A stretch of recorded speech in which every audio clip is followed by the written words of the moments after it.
Frechen, Alemania, 7 de octubre de 1923.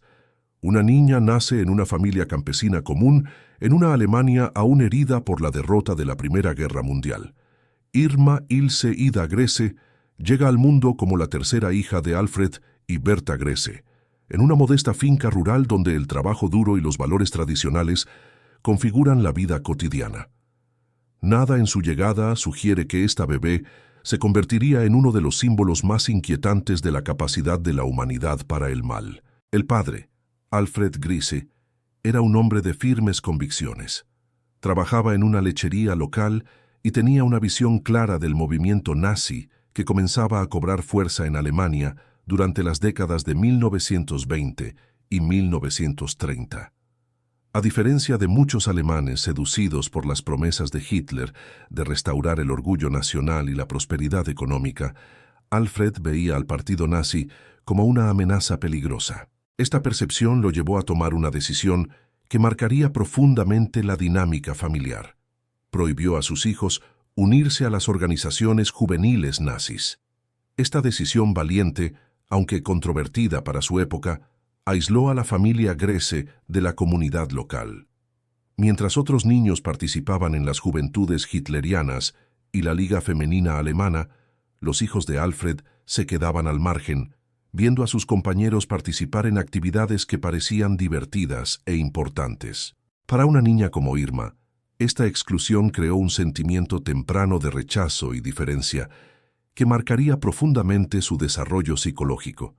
Sin embargo, la resistencia de Alfred a la propaganda nazi no protegió completamente a sus hijos de la maquinaria ideológica que transformaba la sociedad alemana. En las escuelas, los maestros comenzaron a reescribir sistemáticamente la historia, enseñando que los alemanes eran racialmente superiores y que grupos como los judíos eran responsables de los problemas de la nación. Incluso sin participar oficialmente en las organizaciones nazis, Irma absorbió estos mensajes de odio y supremacía racial a diario. El entorno familiar de Irma se deterioró drásticamente cuando tenía tan solo 13 años. Su madre, Berta, descubrió que Alfred mantenía una relación extramatrimonial. Devastada por la traición y sin ver alternativas en una sociedad que ofrecía pocas opciones a las mujeres, Berta tomó la trágica decisión de suicidarse en 1936. La muerte de su madre creó un devastador vacío emocional en la vida de Irma, privándola de su figura materna en un momento crucial de su desarrollo. La reacción de Alfred ante la muerte de su esposa fue igualmente destructiva. En lugar de volverse más presente y protector, se volvió violento y abusivo. Comenzó a golpear regularmente a sus hijos usando cinturones y puños como instrumentos de disciplina. Para Irma, esta violencia paterna le enseñó una terrible lección. El poder era la capacidad de infligir dolor sin consecuencias. Esta comprensión distorsionada de las relaciones humanas sería fundamental en su transformación posterior. La vida escolar también se convirtió en un tormento. Irma sufría acoso constante por parte de sus compañeros, quienes la excluían y la humillaban. Sus calificaciones se desplomaron y a los 14 años abandonó la escuela por completo. Pasó los meses siguientes deambulando entre trabajos esporádicos, 6 meses en una granja, 6 meses en una tienda, sintiéndose siempre perdida e incompetente. Durante este periodo formativo, 3 elementos tóxicos convergieron en la psicología de Irma: trauma personal, la muerte de su madre y la violencia paterna, adoctrinamiento ideológico a través de la educación nazi y aislamiento social, debido a la exclusión y el rechazo. Esta combinación creó una joven profundamente herida, llena de ira y resentimiento, y receptiva a cualquier organización que le ofreciera propósito, poder e identidad. A los 15 años, cuando finalmente consiguió trabajo como auxiliar de enfermería en el sanatorio Hohenlichen, Irma creyó haber encontrado su vocación. No sabía que este sanatorio estaba dirigido por las SS y que su director, el Dr. Karl Gebhardt, se convertiría en uno de los médicos nazis más crueles de la historia. Fue allí, bajo la tutela de Gebhardt, donde Irma recibió su primera educación sobre la crueldad sistemática. Si quieres entender cómo circunstancias específicas pueden convertir a una persona común en un monstruo, suscríbete al canal y activa las notificaciones para no perderte los próximos episodios de esta investigación histórica. Sanatorio Hohenlichen, 1938.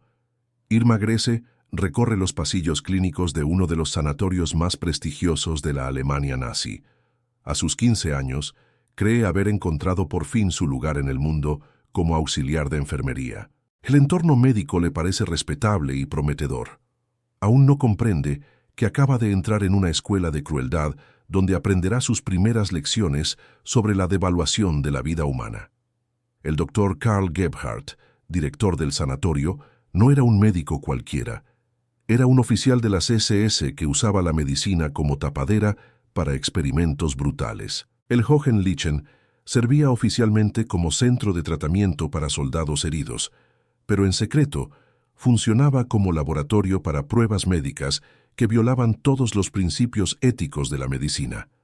Gebhardt probaba medicamentos experimentales en pacientes, realizaba cirugías innecesarias e infectaba heridas deliberadamente para estudiar infecciones. Para una adolescente tan influenciable como Irma, trabajar directamente bajo la supervisión de Gebhardt fue una experiencia transformadora en el peor sentido de la palabra. Al principio, probablemente se quedó atónita al presenciar procedimientos médicos brutales, realizados sin anestesia. Cualquier persona normal se sentiría así. Pero ocurrió algo extraordinario y perturbador. En lugar de horrorizarse e intentar escapar, Irma se adaptó. Durante sus 2 años en el sanatorio, Irma participó activamente en estos experimentos médicos. Documentos descubiertos después de la guerra revelan que no era una simple observadora pasiva, sino una asistente activa que ayudaba a inmovilizar a los pacientes mientras gritaban de dolor. Poco a poco, comenzó a ver a los pacientes no como personas, sino como objetos, material para un propósito científico superior. Este proceso de deshumanización no ocurre de la noche a la mañana. Es un proceso gradual e insidioso. Primero te convences de que solo estás siguiendo órdenes. Luego te convences de que estás haciendo algo importante por la ciencia o la nación. Poco a poco dejas de ver a las víctimas como seres humanos y finalmente descubres que disfrutas del poder que tienes sobre ellas. Irma desarrolló una inquietante capacidad para distanciarse emocionalmente del sufrimiento que presenció y contribuyó a infligir. Esta falta de empatía se cultivaba cuidadosamente en el ambiente del sanatorio, donde el dolor de los pacientes se consideraba una pequeña molestia en el camino hacia el progreso científico. Para una joven que había sufrido rechazo e impotencia a lo largo de su vida, esta sensación de control sobre los demás era embriagadora. Trabajar en Hohenlichen también le brindó su primera experiencia de respeto y reconocimiento. Gebhardt elogió su profesionalismo y dedicación. Por primera vez, alguien la valoró y la consideró competente. Este refuerzo positivo para el comportamiento cruel creó una asociación psicológica fatal: crueldad, Irrtum, aprobación y éxito. Sin embargo, el sueño de Irma de convertirse en enfermera titulada se vio brutalmente truncado cuando descubrió que su bajo rendimiento académico le impedía asistir a cualquier escuela de enfermería. Una vez más, le cerraron las puertas en las narices. Una vez más, fue rechazada y considerada insuficiente. Este rechazo reavivó toda la ira y el resentimiento acumulados desde la infancia. A los 17 años, se vio obligada a abandonar el sanatorio y regresar al trabajo agrícola, esta vez operando una máquina para hacer mantequilla en una lechería. Tras 2 años, sintiéndose importante y poderosa en el ámbito médico, regresaba a un trabajo humillante y mecánico. Para alguien que había experimentado el poder sobre la vida y la muerte, esta caída fue devastadora. Durante los largos días que pasaba sola con la máquina de mantequilla, Irma reflexionaba sobre la injusticia de su situación. Se sentía invisible, inútil, insignificante. En el sanatorio, la gente le prestaba atención. Tenía importantes responsabilidades y, lo más importante, tenía poder. Ahora en la lechería ya no era nadie. La rabia crecía en su interior como una olla a presión a punto de estallar. Quería más de la vida. Quería ser vista, respetada, temida. Sobre todo, quería controlar su propio destino. Y fue en este estado mental que en julio de 1942 vio un anuncio que cambiaría no solo su vida, sino también la de miles de personas. El anuncio promocionaba un trabajo importante para el Reich, con buen sueldo y alojamiento garantizado. No mencionaba que sería en el campo de concentración de Ravensbrück. A los 18 años, Irma se ofreció como voluntaria, viendo por fin la oportunidad de escapar de la mediocridad y encontrar el propósito que había estado buscando. La familia Grese quedó devastada al enterarse de la decisión. El padre Alfred, quien había luchado durante años para mantener a sus hijos alejados de la influencia nazi, observó con horror cómo su hija se ofrecía voluntaria para trabajar en un campo de concentración. Pero era demasiado tarde. El monstruo estaba a punto de emerger. ¿Qué factores específicos crees que contribuyeron más a la transformación de Irma? ¿El trauma familiar, el adoctrinamiento ideológico o la experiencia de poder en el sanatorio? Comparte tu análisis en los comentarios. Campo de concentración de Ravensbrück, julio de 1942. El tren se detiene en la estación e Irma Grese se baja con una pequeña maleta en la mano y la esperanza en los ojos. A sus 18 años, cree que está comenzando una nueva vida. Y tienes razón, pero no de la forma que imaginas. Estás a punto de entrar en la Universidad del Mal, un lugar donde aprenderás el arte de la tortura, la humillación sistemática y el asesinato organizado. Ravensbrück no era un campo cualquiera. Era el principal campo de concentración para mujeres de la Alemania nazi, un enorme complejo rodeado de altos muros y alambre de púas. Torres de vigilancia salpicaban el perímetro, con guardias armados vigilando constantemente. La puerta de hierro ostentaba la inscripción en alemán: Arbeit macht frei, el trabajo te hace libre, una cruel mentira que engañó a miles de prisioneras. Durante su existencia, 132.000 mujeres cruzaron las puertas de Ravensbrück. De ellas, 92.000 nunca salieron con vida. Estas cifras son difíciles de comprender por su magnitud.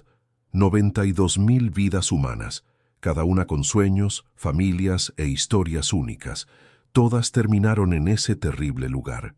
Irma fue asignada al programa de entrenamiento de guardias, supervisado por Dorothea Binz, una mujer que había convertido la crueldad en un arte refinado. Binz era solo 5 años mayor que Irma, pero ya era experta en infligir sufrimiento. El programa de entrenamiento era simple y brutal. Los prisioneros no eran personas, eran números, recursos, herramientas. El objetivo era extraerles el máximo trabajo posible hasta que murieran. Y cuando morían, siempre llegaban más en los trenes. Irma asimiló estas lecciones con una facilidad aterradora, quizás porque ella misma había sido tratada como inútil durante tanto tiempo. Quizás porque la rabia que la atormentaba finalmente había encontrado un blanco indefenso, o quizás simplemente porque algo profundamente maligno había albergado en su alma desde el principio. Sea cual sea la razón, se adaptó al entorno de Ravensbrück como si hubiera nacido para ello. Las prisioneras de Ravensbrück provenían de toda Europa. Eran judías, romaníes, presas políticas, testigos de Jehová, lesbianas, cualquier mujer que los nazis consideraran indeseable. Llegaron confundidas y asustadas, sin saber qué les esperaba, y lo que les esperaba eran personas como Irma Grese. El entrenamiento no consistía solo en aprender procedimientos burocráticos, era una educación sistemática en la deshumanización. Los guardias aprendieron a ver a las prisioneras no como madres, hijas, hermanas o esposas, sino como enemigas del Reich que merecían castigo. Esta transformación psicológica era esencial para el funcionamiento del sistema. Era imposible torturar y matar a personas a las que considerabas fundamentalmente iguales. Irma se distinguió rápidamente como una de las estudiantes más prometedoras del programa. Demostró iniciativa al administrar castigos, creatividad al inventar nuevas formas de humillación y una frialdad emocional que impresionaba incluso a los instructores más experimentados. No mostró vacilación ni reticencia. Al contrario, parecía encontrar auténtica satisfacción al ejercer poder sobre prisioneros indefensos. Pero Ravensbrück le ofreció a Irma más que un simple entrenamiento básico en brutalidad. El doctor Karl Gebhardt, el mismo médico bajo cuya supervisión había trabajado en el sanatorio, también estaba allí, realizando experimentos aún más aterradores que antes.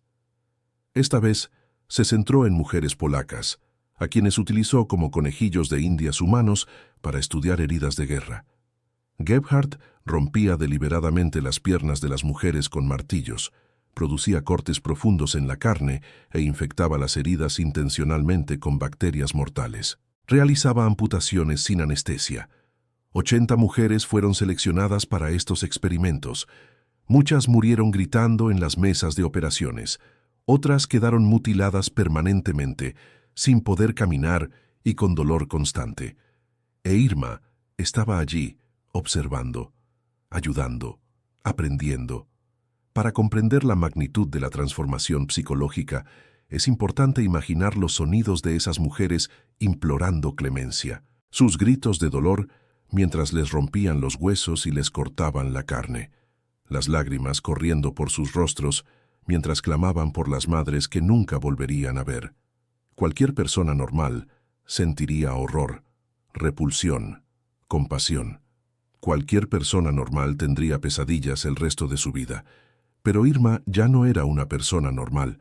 Observaba estas experiencias con curiosidad clínica, a veces incluso con entusiasmo. Algo muy extraño sucedía en su mente. Cada vez que veía sufrimiento y no sentía nada, la siguiente vez se sentía un poco más tranquilo. Cada vez que veía a alguien suplicar y no ayudaba, comprendía mejor su propio poder. Ella tenía el control. Estas mujeres no. Ella tenía comida. Ellas pasaban hambre. Ella tenía ropa abrigada. Ellas temblaban de frío. Ella decidía quién vivía un día más y quién moría. Por primera vez en su miserable vida, Irma Grese se sintió importante. Durante un año, Ravensbrück fue la universidad de Irma. Se graduó con honores en crueldad, sadismo y asesinato. Pero el sistema nazi tenía planes más ambiciosos para ella. En marzo de 1943, a los 19 años, sería trasladada al lugar más mortífero jamás creado por la humanidad, un lugar donde finalmente podría liberar al monstruo en el que se había convertido. La transformación de Irma plantea preguntas inquietantes sobre la educación y el medio ambiente. ¿Cómo puede la sociedad protegerse de la creación de este tipo de individuos? Comparta sus ideas sobre la prevención y la responsabilidad colectiva. Auschwitz-Birkenau, marzo de 1943. El tren se detiene con un crujido metálico e Irma Grese contempla por la ventana la inmensa extensión del complejo de Auschwitz-Birkenau. A sus 19 años, acaba de llegar al epicentro del genocidio nazi, un lugar donde se producía la muerte a escala industrial. Para la mayoría de la gente, la visión de chimeneas humeantes y alambres de púas interminables sería aterradora. Para Irma, representa la oportunidad definitiva. Auschwitz-Birkenau no era simplemente un campo de concentración, sino una ciudad de la muerte. El complejo se extendía por 40 kilómetros cuadrados e incluía más de 40 subcampos.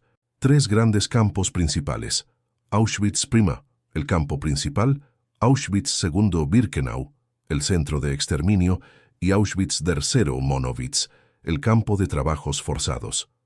Juntos, representaban la expresión más pura de la solución final nazi. A Irma la asignaron a trabajar en Birkenau, concretamente en la sección de mujeres, donde las condiciones eran aún más brutales que en Ravensbrück. Aquí a las prisioneras ni siquiera se les daba un pretexto para realizar trabajos productivos. Muchas eran llevadas allí únicamente para ser asesinadas. Diariamente llegaban trenes cargados de familias judías de toda Europa que creían que las estaban reubicando en nuevos asentamientos. La rampa de selección en Birkenau se convirtió en el escenario donde Irma demostró la magnitud de su transformación moral. Allí, familias enteras fueron separadas en cuestión de segundos. Niños fueron arrancados de los brazos de sus madres. Los ancianos fueron enviados directamente a las cámaras de gas. Personas jóvenes y sanas fueron seleccionadas para trabajos forzados, lo que, en la mayoría de los casos, significó una muerte más lenta.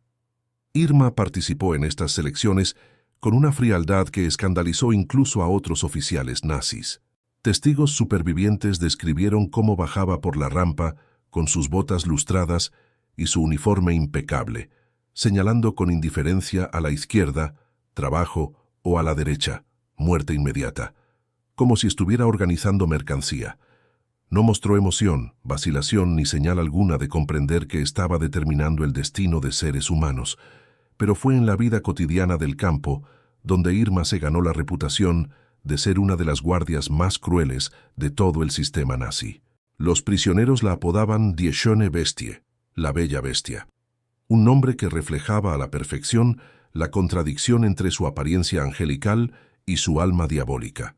Con tan solo unos 60 metros de altura, cabello rubio y ojos azules, parecía una típica adolescente alemana, pero llevaba una pistola y un látigo de cuero que usaba con sádico entusiasmo. Alice Tenenbaum, una sobreviviente que posteriormente testificaría en el juicio de Irma, recordó un incidente específico que ilustra la particular naturaleza de su crueldad.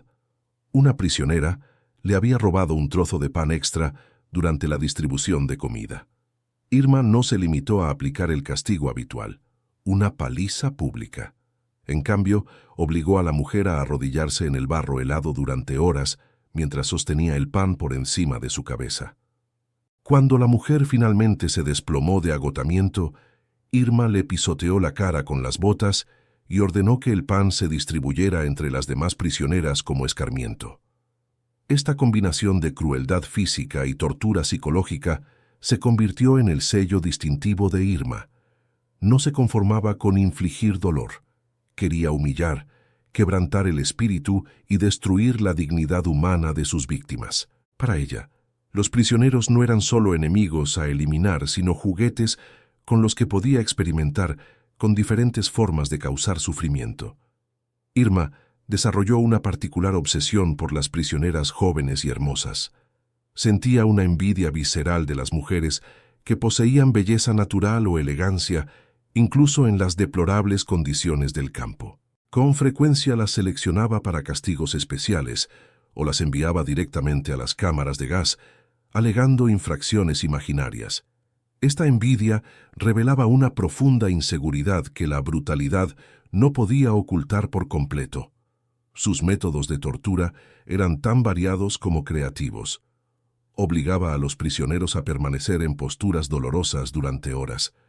Realizaba humillantes inspecciones médicas. Organizaba castigos colectivos donde prisioneros inocentes sufrían por los supuestos crímenes de otros.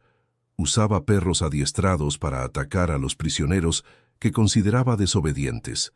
Y siempre, siempre, observaba las reacciones de sus víctimas con esa expresión fría y vacía que los sobrevivientes jamás lograron olvidar.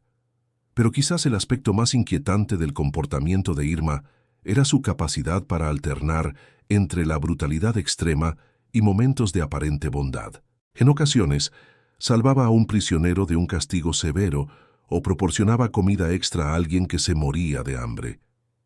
Estas acciones no estaban motivadas por la compasión, sino por el deseo de ejercer un control absoluto, demostrar que tenía el poder de dar o quitar la vida a voluntad. Esta imprevisibilidad psicológica formaba parte de su estrategia de control. Las prisioneras nunca sabían qué versión de Irma encontrarían, la sádica brutal o la caprichosa salvadora. Esta incertidumbre creaba un estado de terror constante, más efectivo que cualquier sistema de castigo consistente. Las mujeres vivían en constante ansiedad, intentando adivinar el estado de ánimo de Irma para evitar su ira. Durante su estancia en Auschwitz, Irma también desarrolló relaciones íntimas con otros funcionarios del campo, en particular con el doctor Joseph Mengele, el ángel de la muerte, quien realizó experimentos médicos grotescos con prisioneros. Esta asociación con Mengele le brindó acceso a recursos adicionales y mayor libertad para sus propios impulsos sádicos. La capacidad de alternar entre la crueldad y la aparente bondad ¿Era una estrategia psicológica o simplemente una inconsistencia moral? ¿Cómo interpreta esta contradicción en el comportamiento de Irma?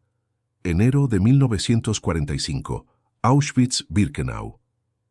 El sonido de los cañones soviéticos resuena en la distancia, acercándose cada vez más. Irma Grese, ahora de 21 años y ya una de las guardias más temidas de Auschwitz, observa el creciente pánico entre los oficiales nazis.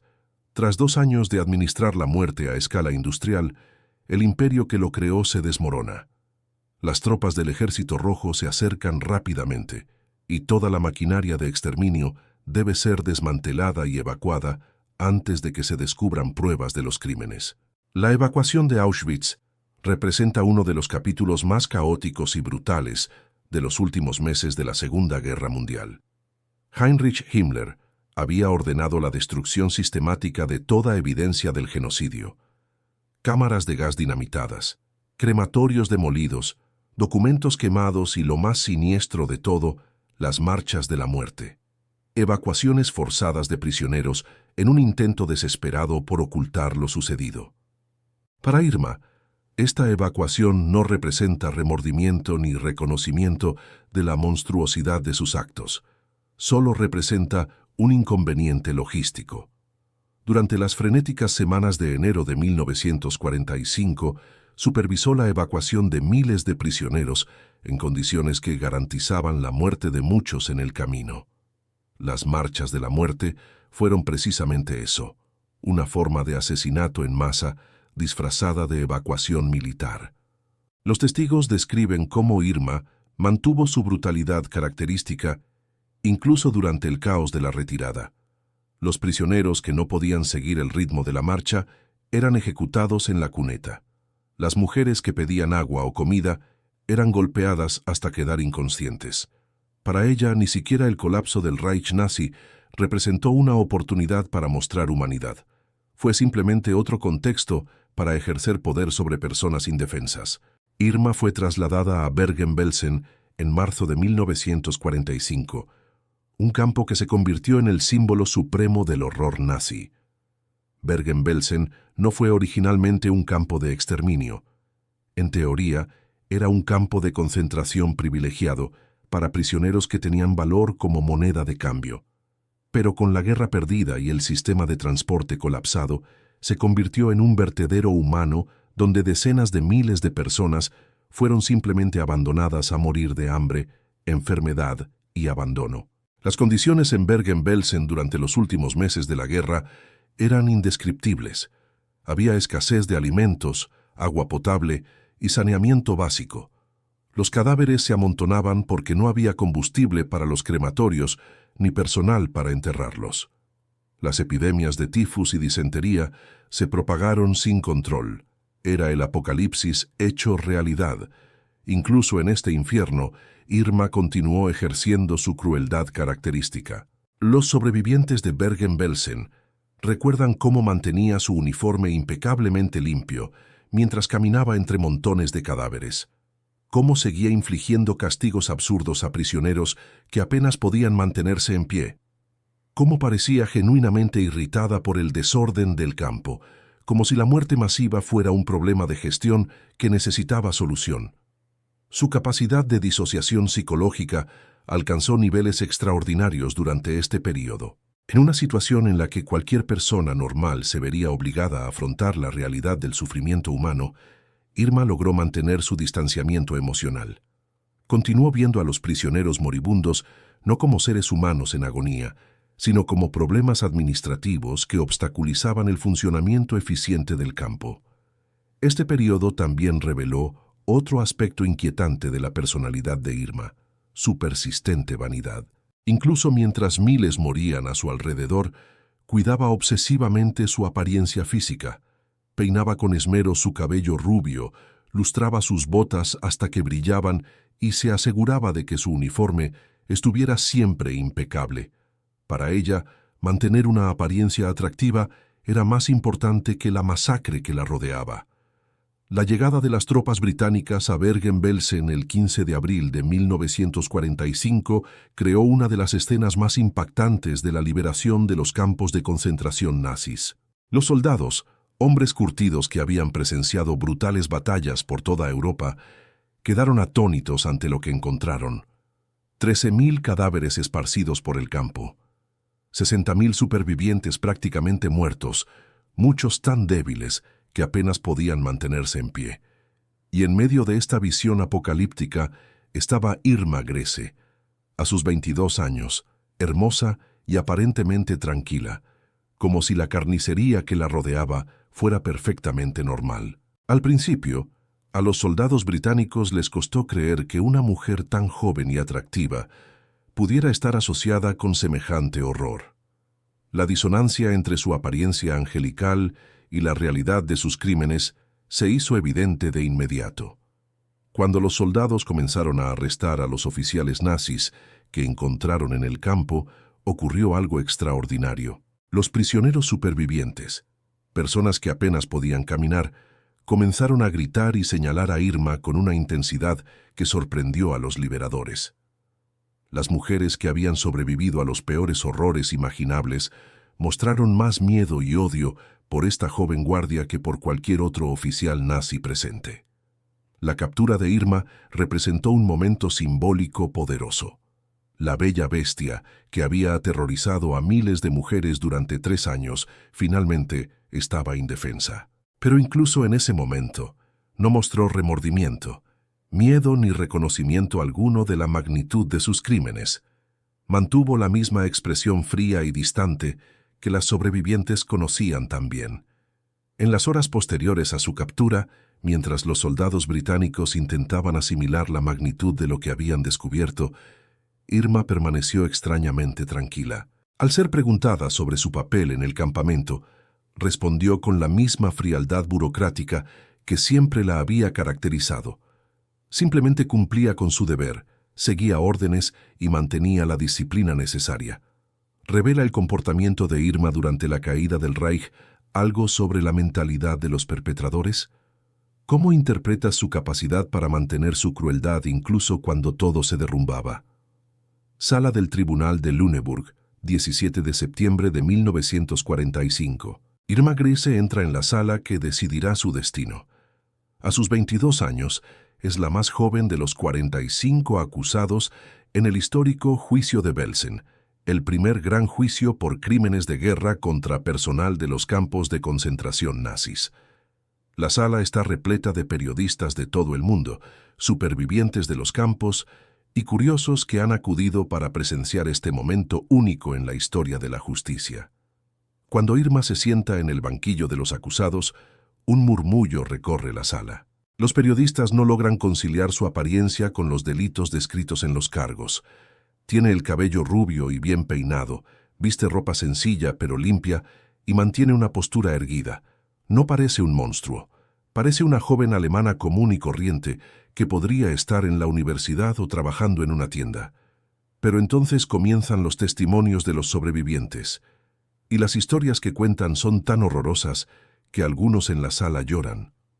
Otros sienten náuseas. Los periodistas escriben con manos temblorosas, luchando por encontrar palabras que puedan transmitir la magnitud de los horrores descritos.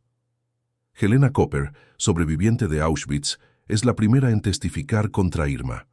Su voz tiembla al describir cómo la vio golpear a una prisionera embarazada hasta provocarle un aborto, cómo la vio usar perros adiestrados para atacar a las mujeres que intentaban hurgar en la basura, cómo la observó enviando sistemáticamente a mujeres hermosas a las cámaras de gas, aparentemente por envidia de su belleza. A lo largo de este devastador testimonio, Irma permanece impasible. A veces parece aburrida.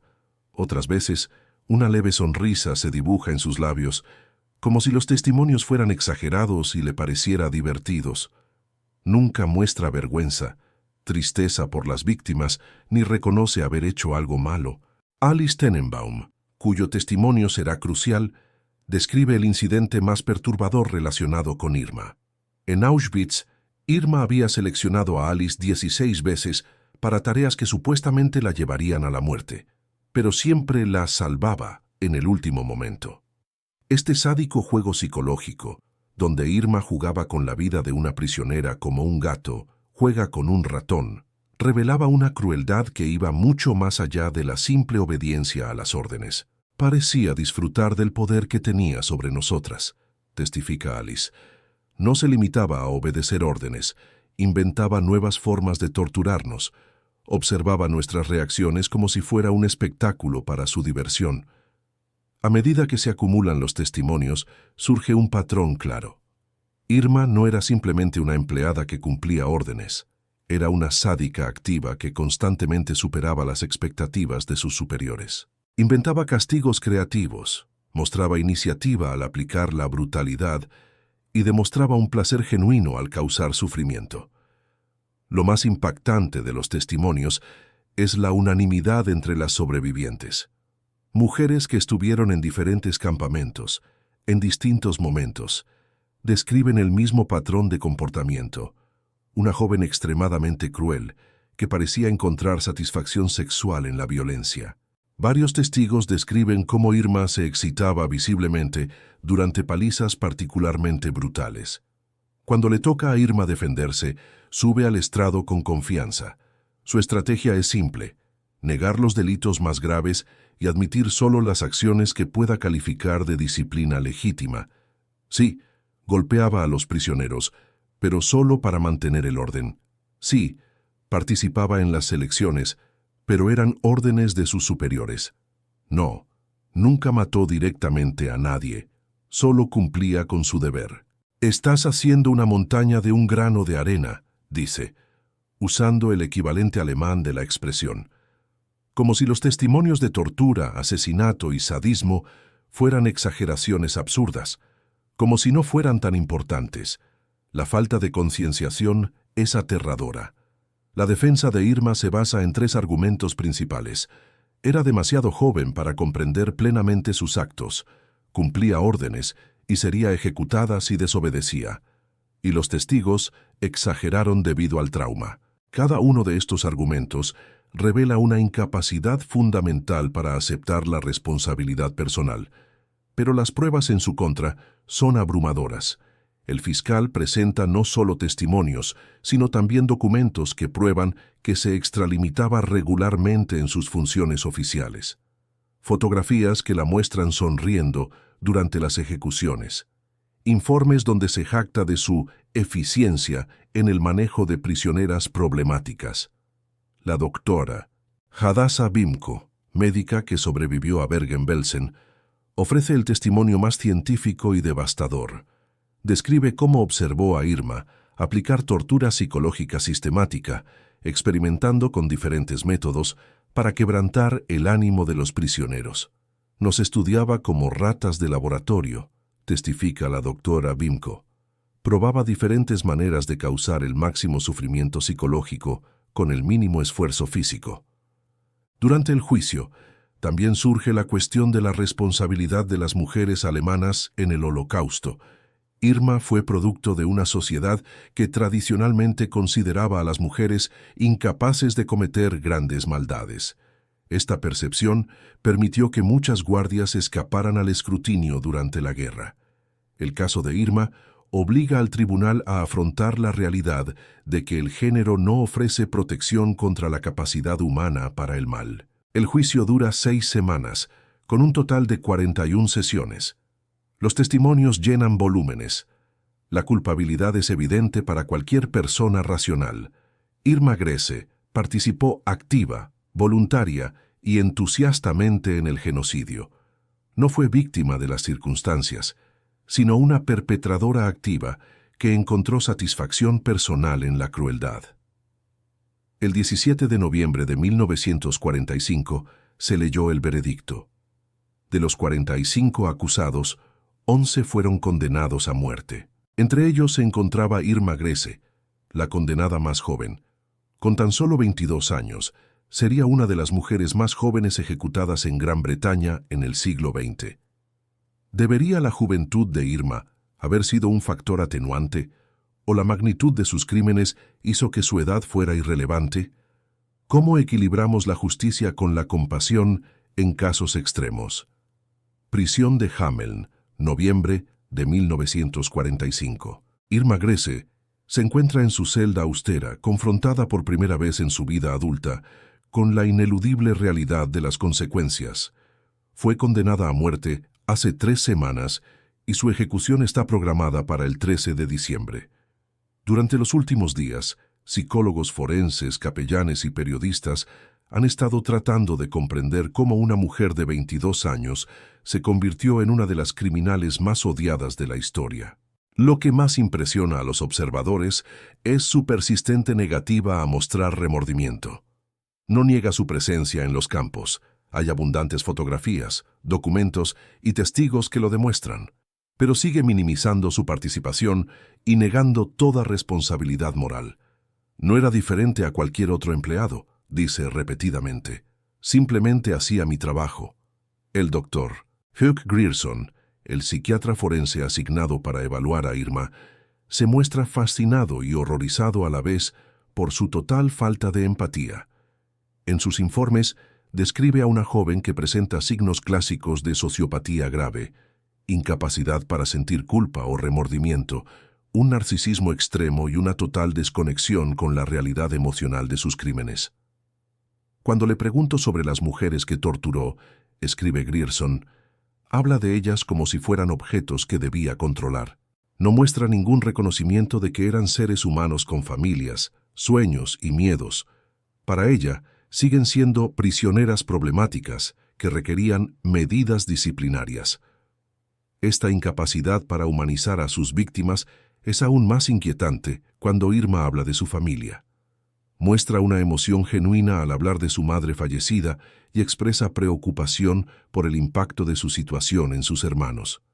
Es capaz de sentir empatía, pero solo con quienes considera parte de su grupo. Su capacidad de sentir ha sido destruida selectivamente por el adoctrinamiento nazi y su propia decisión de aceptar la crueldad. Sus compañeras de celda cuentan que Irma duerme plácidamente todas las noches. No tiene pesadillas.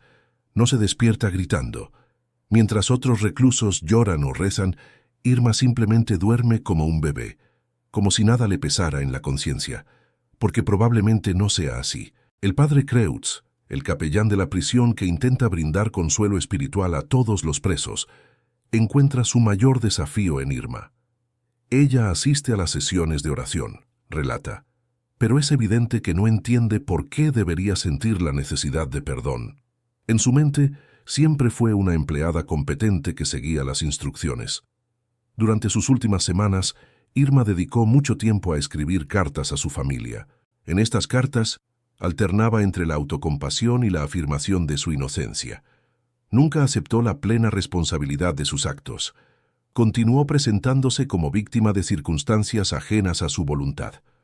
Una carta a su hermana revela su perspectiva distorsionada. Me hacen parecer un monstruo, pero tú me conoces. Sabes que soy una persona normal que se vio envuelta en una situación terrible. Nunca quise lastimar a nadie. Simplemente intentaba sobrevivir. Esta autorrepresentación como víctima es particularmente obscena dados los crímenes que cometió, pero revela algo fundamental sobre la psicología de los perpetradores. Incluso ante la abrumadora evidencia de su culpabilidad, mantienen narrativas internas que les impiden reconocer la verdad sobre sí mismos. Los periodistas que la entrevistan se sienten perturbados por su aparente normalidad. Fuera del contexto de los campos de concentración, Irma parece una joven alemana común y corriente. Es educada, se expresa con fluidez y muestra interés por temas cotidianos.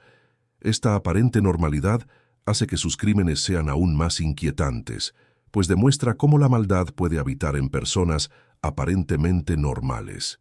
María Kellner, periodista estadounidense que entrevistó a Irma durante varias horas, escribe: «Lo que más me perturbó no fue su crueldad pasada, sino su aparente incapacidad para comprender por qué esa crueldad era incorrecta. Habla de la tortura como otros hablan de la jardinería, como una tarea que debía realizarse con competencia. A medida que se acerca la fecha de ejecución, algunos empiezan a cuestionar si Gran Bretaña debería ejecutar a una mujer tan joven. El debate público se intensifica. Algunos argumentan que 22 años es demasiado joven para la ejecución, que fue manipulada por la propaganda nazi y que merece una oportunidad de redención. Pero estos argumentos ignoran los hechos fundamentales. Irma no era una adolescente confundida que obedecía órdenes sin comprender. Tenía 18 años cuando empezó en Ravensbrück, 19 cuando fue a Auschwitz, edad suficiente para distinguir el bien del mal, y sus acciones demostraron que entendía perfectamente lo que hacía. Simplemente eligió hacer el mal. Además, no muestra arrepentimiento ni disposición a cambiar. No pide perdón, no expresa remordimiento, no reconoce la humanidad de sus víctimas. ¿Cómo se puede redimir a alguien que no cree haber hecho nada malo? ¿Cómo se puede ofrecer una segunda oportunidad a alguien que la usaría para hacer más daño? Las víctimas no tienen dudas. Los sobrevivientes escriben cartas al tribunal solicitando el cumplimiento de la sentencia. Vivieron aterrorizados por Irma. Vieron morir a sus amigos y familiares a manos de ella. Saben que merece el castigo máximo. Durante sus últimas 2 semanas, Irma muestra una extraña preocupación por su apariencia. Pide constantemente un espejo, se peina con esmero e intenta mantener su atractivo. Incluso ante la muerte, la vanidad persiste. Incluso en el corredor de la muerte, la apariencia le importa más que la masacre que causó. ¿Acaso la falta de remordimiento de Irma justifica su ejecución o revela a una persona tan psicológicamente dañada que no puede ser considerada responsable? ¿Dónde trazamos la línea entre el mal y la enfermedad mental? Prisión de Hamelin, 13 de diciembre de 1945, 09:34 horas. La mañana amanece fría y gris en la prisión de Hameln. Entre los muros de la prisión, 3 mujeres y 8 hombres esperan su ejecución, todos condenados por crímenes de guerra en Bergen-Belsen. Y entre esas 3 mujeres se encuentra Irma Grese, quien pronto se convertirá en la mujer más joven ejecutada por Gran Bretaña en el siglo XX. Albert Pierrepoint, el verdugo más experimentado de Gran Bretaña, llega temprano para preparar las cuerdas. Es un hombre meticuloso que se toma su trabajo muy en serio. Para cada condenado, calcula cuidadosamente la longitud exacta de la cuerda según su peso. Si es demasiado corta, la muerte será lenta y agonizante. Si es demasiado larga, la cabeza podría separarse del cuerpo. Es una ciencia macabra, pero Pierrepoint cree que incluso los criminales merecen una muerte relativamente rápida e indolora. Prueba cada cuerda, revisa cada nudo y se asegura de que todo esté perfecto. Sin importar lo horribles que hayan sido los crímenes, hace su trabajo con profesionalidad.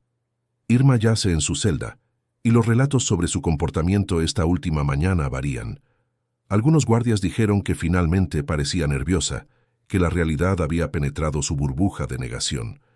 Otros dijeron que mantuvo la calma hasta el final, pero todos coinciden en una cosa: no lloró, no suplicó, no expresó remordimiento. El capellán de la prisión visita a cada recluso condenado, ofreciendo sus últimas oraciones y palabras de consuelo. Al llegar a la celda de Irma, ella rechaza sus servicios. No quiere oraciones, no quiere consuelo religioso, no quiere hablar de redención ni de perdón. Simplemente quiere que todo termine. A las 9:34 de la mañana, los guardias vienen a buscar a Irma. Es la hora. Abren la puerta de la celda y la encuentran de pie, esperando. Se ha peinado con esmero. Su ropa está impecable. Incluso hasta el final, su vanidad persiste. Incluso camino a la muerte, la apariencia importa. Los guardias le atan las manos a la espalda. Procedimiento de rutina. Irma no se resiste. Esto les permite hacer lo que deben hacer. Luego empiezan a caminar por el pasillo hacia la cámara de ejecución. Sus pasos resuenan contra los fríos muros de la prisión. Cada paso la acerca al final. La cámara de ejecución es sencilla. Paredes desnudas, suelo de hormigón y en el centro, la horca.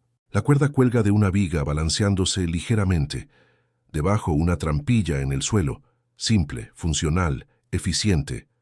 No tiene nada de espectacular.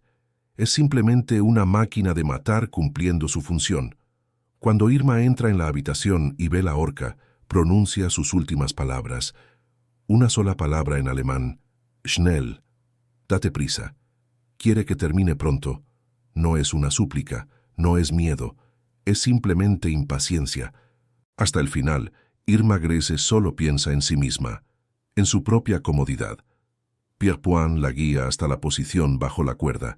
Ella permanece allí, erguida, manteniendo su habitual postura orgullosa. Le coloca la capucha blanca sobre la cabeza, cubriendo su hermoso rostro. Luego ajusta la cuerda alrededor de su cuello, colocando con cuidado el nudo detrás de su oreja izquierda para asegurar que el cuello se rompa al instante. Todo el proceso toma solo unos segundos. Pierpoint es rápido y eficiente. No cree en prolongar el sufrimiento. Una vez colocada la cuerda, tira de la palanca. La trampilla se abre. Irma cae. El sonido de la cuerda al estirarse resuena en la habitación silenciosa. La muerte es instantánea. El cuello se rompe limpiamente. Pierpoint es muy bueno en lo que hace. Irma Grese, la bella bestia de Auschwitz, la bestia de Belsen, murió. A los 22 años, su vida terminó tan abruptamente como la de tantos otros a quienes asesinó. Pero a diferencia de sus víctimas, Irma recibió un juicio justo.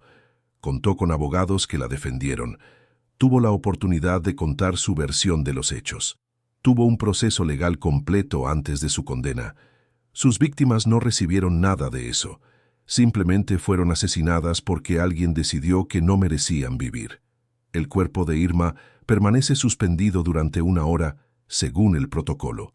Después es bajado y examinado por un médico, quien confirma su fallecimiento. No hay funeral. No hay servicio conmemorativo. No hay luto. Su cuerpo está enterrado en una fosa común dentro del complejo penitenciario. No hay lápida. No hay marcador. Solo un número en un registro administrativo. Irma Grese dedicó su vida a buscar poder, importancia y reconocimiento. Y al final fue enterrada como basura anónima. Hay una justicia poética en ello, aunque amarga. Pierpoint escribió posteriormente sobre la ejecución en sus memorias. Dijo que Irma fue una de las condenadas más tranquilas que había ejecutado. No lloró, no luchó, no suplicó, simplemente aceptó su destino y quiso que terminara pronto. No estaba seguro de si esto era valentía o simplemente una incapacidad psicópata para procesar la gravedad de la situación. En los días posteriores a la ejecución, periódicos de todo el mundo informaron sobre la noticia. La bella bestia ha muerto, proclamaban los titulares. Había fotografías de Irma del juicio, hermosa y joven. El contraste entre su apariencia y sus crímenes seguía fascinando al público. Pero para las víctimas no había fascinación, solo alivio al saber que ya no podía hacerle daño a nadie. La ejecución de Irma envió un mensaje al mundo. Sin importar quién seas, tu apariencia, edad o género, si cometes crímenes de lesa humanidad, tendrás que rendir cuentas. Nadie está por encima de la ley. Ninguna belleza puede ocultar actos monstruosos. Para los sobrevivientes que testificaron en el juicio, la ejecución trajo consigo una especie de cierre.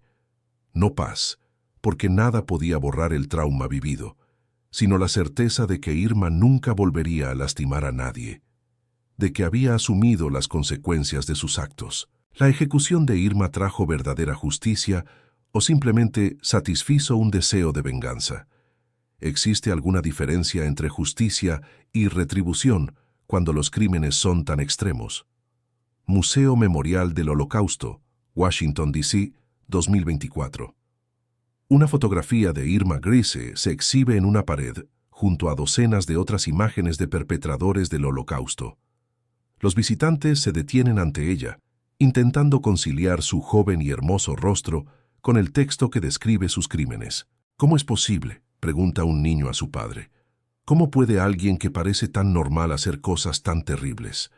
Esta pregunta ha resonado durante décadas, desde la ejecución de Irma en 1945. Su historia sigue perturbando y fascinando porque revela verdades incómodas sobre la naturaleza humana que preferiríamos no afrontar. Irma Grese no era un monstruo evidente. Era una joven que podía vivir al lado, trabajar en nuestra oficina y asistir a nuestra iglesia. Y esta aparente normalidad hace que sus crímenes sean aún más aterradores. El caso de Irma plantea preguntas fundamentales sobre el origen del mal. No nació monstruosa. Los niños no nacen con odio en el corazón. Entonces, ¿qué ocurrió? ¿Cómo una niña de familia campesina se convirtió en la bella bestia de Auschwitz?